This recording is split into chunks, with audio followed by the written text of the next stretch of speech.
On a more somber note, we should probably start with what is on most of our minds these days, the war in the Ukraine. Now, of course, we're not a political podcast. You have a unique perspective as a former military person. You probably studied tactics and strategies and battlefield histories. History is literally being written, so we're not a political podcast. We'll see what happens. But of course, for our podcast, I wanted to hone in on not the geopolitical implications, though they're never far from our minds, connecting to the food system and the global food system, but talk about your early thoughts around the implications of what's happening today on the global food systems, and of course implications back home here on Canada. You wrote a great article. I was reading it. Had some highlights around things about some big percentage numbers. Would love for you to share those about what Ukraine, Russia, fertilizer impact. I mean, supply chain. So let's get into it. So how are you thinking in these early days about the implications of the Ukraine war? Well, it reminded me of my days when I was an officer at RMC back in the 80s. I actually was in the service when the Berlin Wall fell in 89.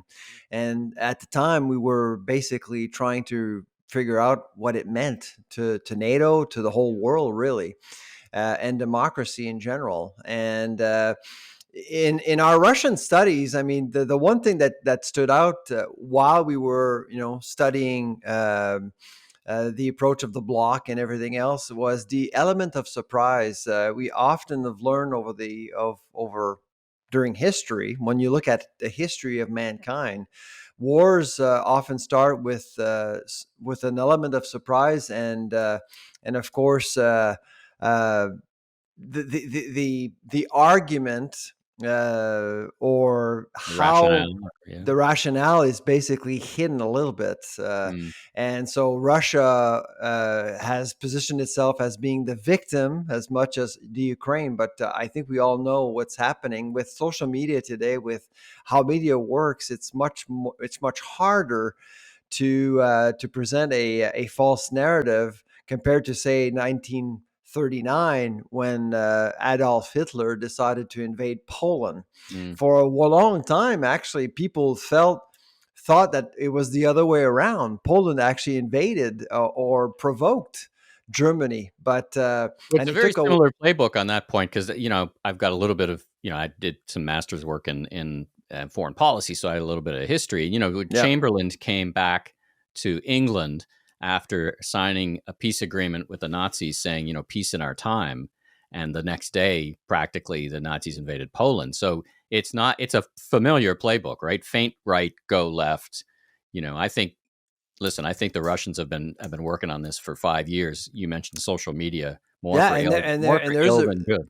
absolutely, and there is a reason why Yeah. President Putin is moving now. I mean, I don't think people have talked a lot about that, but I mean, there is a world order that has been weakened somewhat.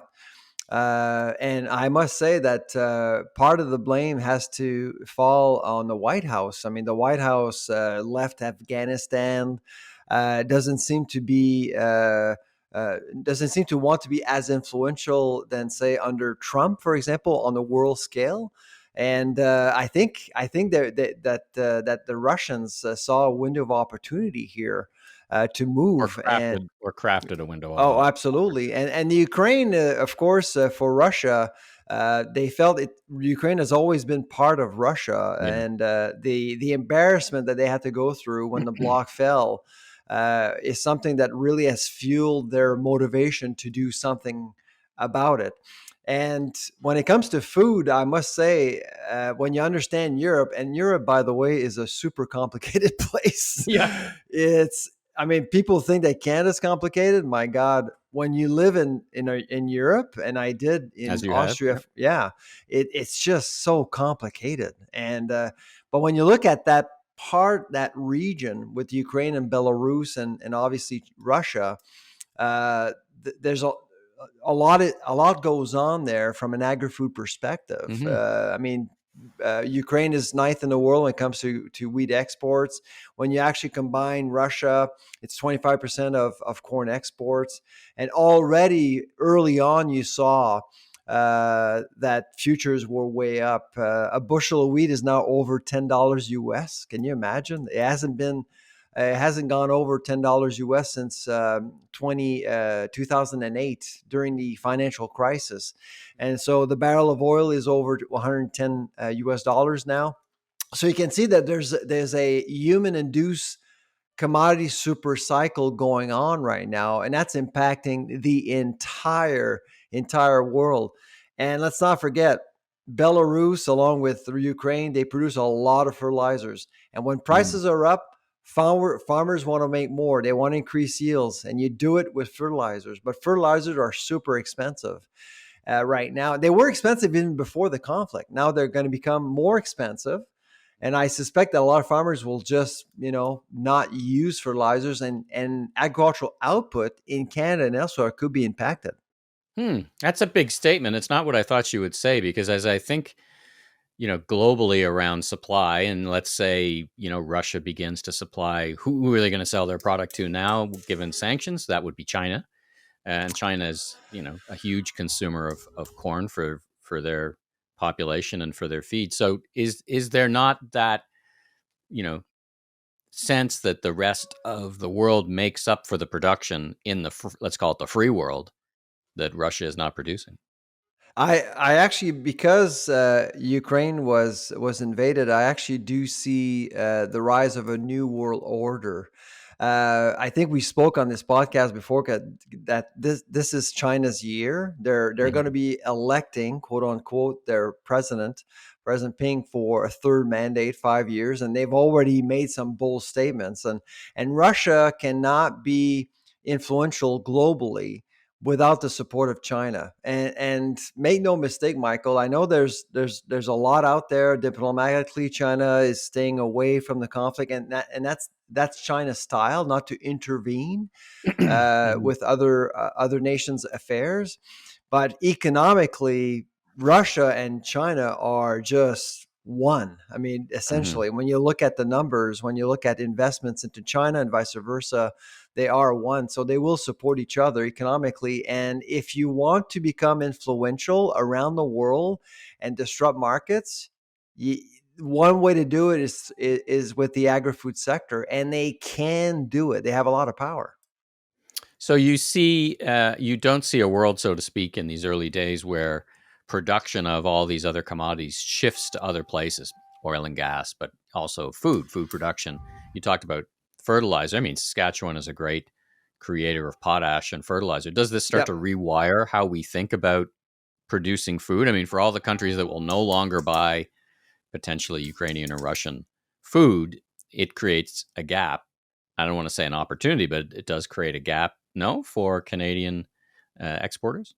Oh, absolutely. You look at the nutrient stocks this morning, they're skyrocketing.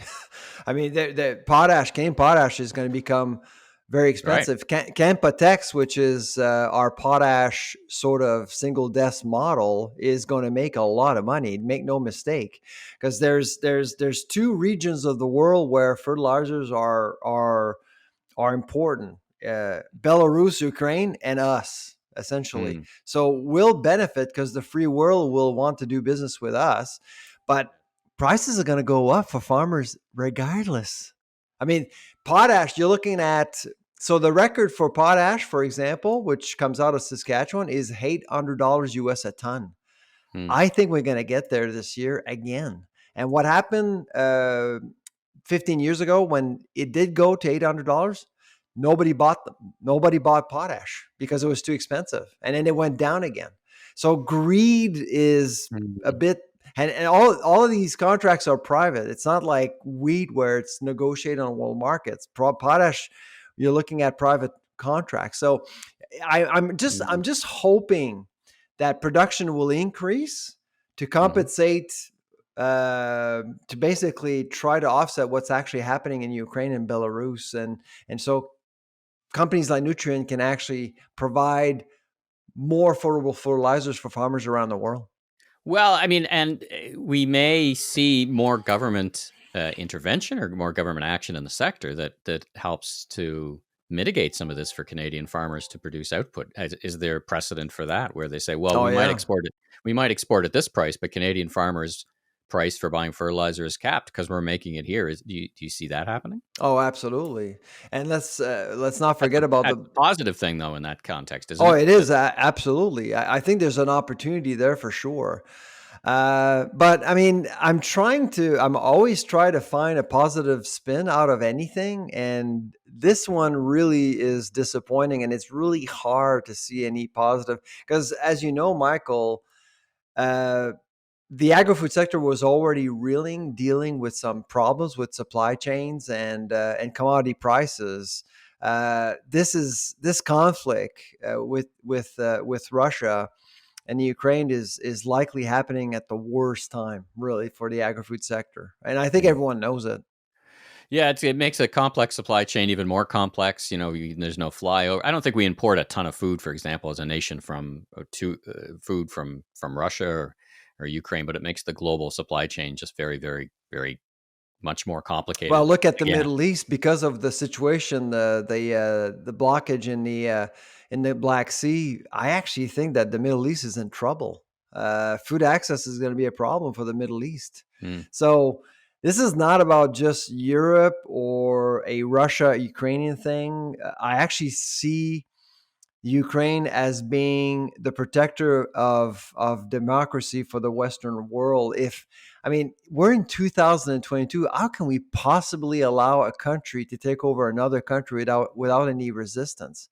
yeah. I actually don't think that anybody, starting with the United States, took Vladimir Putin seriously, and that's really dangerous. And President Putin knew that, Yeah. and so it's a bit embarrassing, to be honest. And Well, of I think course, I think he architected it. Again, not a political podcast, but I think it's been 5 years of nonstop use of things like the social media platforms. I'll give you an example.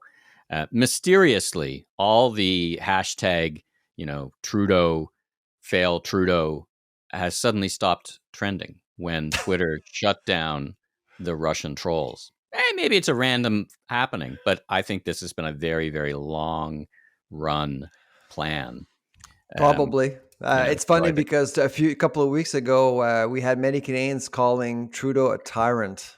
You Oh don't my see that goodness. hashtag anymore, right? You're like, anyway. Not uh, anyway. Well, And listen, let's I hope for think the best. And frankly, when I lived in Saskatchewan, my family, we were surrounded by Ukrainian friends. yeah, As you know, we populated the West with Ukrainians.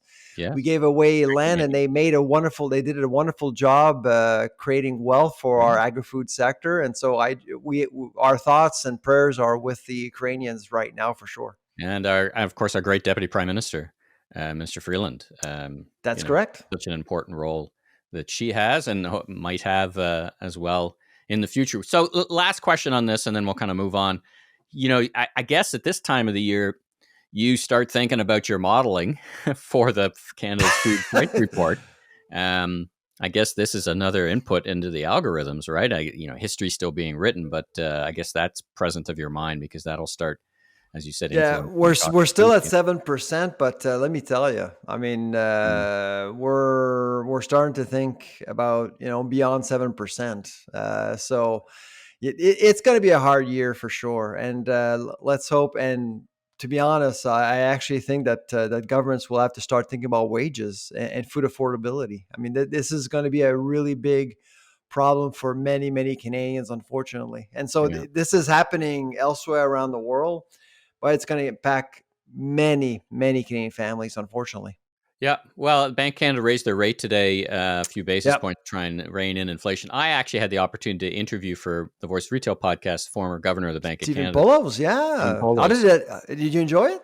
Yeah, very much. I mean, you're going to interview a gentleman like that. You got to kind of up your game in terms of, you need to kind of match their intellectual curiosity or they get pretty bored pretty quick. But, Exactly. he shared my assumption for the economy. And I guess this is the glass half full, is that there's a lot of dry powder in the Canadian economy with a record savings rate from Yeah. Canadians. And he agrees that, on the surface of things, notwithstanding whatever, that there's enough power in the economy to push through, not equally for everyone. I think we just got to be, as you said, careful not to leave a lot of people behind as food prices go up and what goes in the gas tank goes up and all those things. So I Yep. think, But anyway, tomorrow, I mean, it's going to be a bit of a wash in terms of the impact on our economy because tomorrow, as you know, the Fed will make an announcement. Everyone expects the Fed to move up yeah, as well in Washington. And when the Fed actually moves, what's funny with American media, this is how significant the Ukrainian story is. Typically, when business news looks at a week when the Fed will actually make a decision, it's all about the Fed. Not this week. yeah. This week, it's all about the Ukraine. Oh yeah, Interesting. Well, and yeah, not the last time we're going to talk about this as events unfold